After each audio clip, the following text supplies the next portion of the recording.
While millions of people get emotionally attached to sports, screaming at their TVs, painting their faces, living and dying with every single score, some people sit right there beside them and feel absolutely nothing. And neuroscience is finally revealing the surprising reason why this happens. But here's the truth your brain already knows. Not caring about sports doesn't mean you're boring, unmotivated, or missing something essential in life.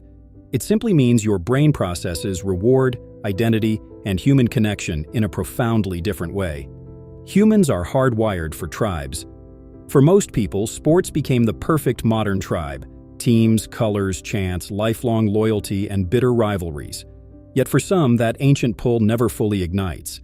Their sense of self isn't built around belonging to any group, so the emotional hook never catches. And that single difference changes everything. Fans slip easily into us versus them thinking, deep investment in one side, automatic hostility toward the other. Non-fans, they simply don't divide the world that way. No knee-jerk loyalty, no knee-jerk hate, just clearer space. There's a chemical story here too. When a fan watches their team, oxytocin surges, the bonding hormone, making strangers on the field feel like family and strangers in the stands feel like brothers. But if your brain doesn't release that same flood, the whole spectacle stays distant, almost cinematic, never personal. Then dopamine steps in, the brain's master reward chemical. Sports are pure unpredictability. Every play, every second, a fresh burst of anticipation.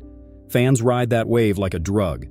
For others, the same moments never light up the reward system with the same intensity.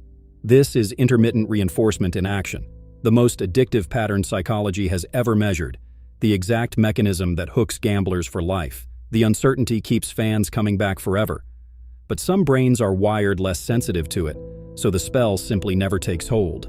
Another quiet difference is identity stability. Many fans tie their mood, their worth, their entire day to a score they can't control. Euphoric on wins, crushed on losses. People who don't follow sports keep their self-worth safely separate from those uncontrollable outcomes, protecting their peace in the process. We all have limited emotional energy. Some spend it cheering for athletes they'll never meet. Others invest it where it actually moves the needle, in their own goals, their closest relationships, the real-life battles they can influence. For certain minds, meaning itself is the filter. Sports are built on results you can't affect. And to these brains, that feels strangely empty.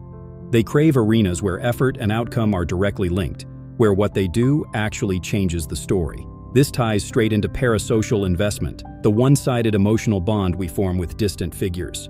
Non-fans feel far less pulled toward it. They naturally seek real, two-way connection, interaction that answers back, feedback that lands.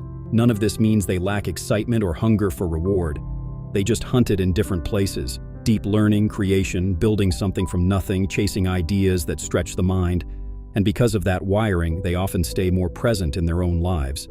Instead of watching other people compete, they're quietly competing with yesterday's version of themselves, writing their own plot, facing their own challenges, living their own story. Not caring about sports isn't a flaw. It isn't a lack. It's simply your brain choosing a different game, one where the reward, the connection, and the meaning feel even more real. You're not missing the match.